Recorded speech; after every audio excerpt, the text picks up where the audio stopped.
Сол кезде бұл шырылдап жылайды, ол 2 сағат кетем, 3 сағат кетем, білесіз ғой енді. Сол кезде қандай бесік жырын айтып ұйықтатасыз сол баланы. Енді ол баланы былай ұстап ыңғайлаңыз.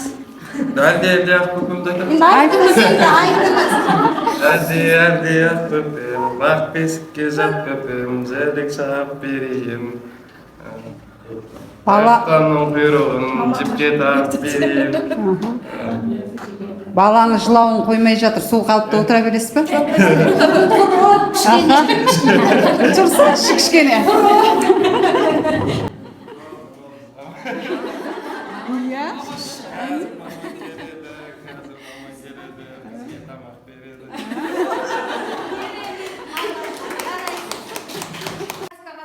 Білмеймін, жуатыңыз. Мен өлең айтпаймын, мен бите берем.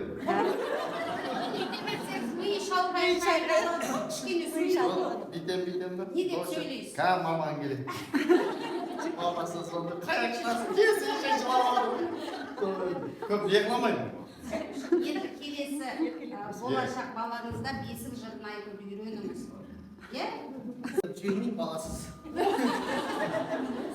Баламды былай тербетіп көрмеппін осы күнге дейін. Бәрі электронкама, музыкаға қосып қоясыз, жатқызып қоясыз, өзі тербеймін. Соған үйреніп қойғам. Енді осындай бір жағдай болды. Болды бір жағдай болды. Бесік жырын. Қоймайды, жылап. Аяққа тербетіп. Аяққа енді өлең айтпай сөйлейсіз. Өлең айтпаймын.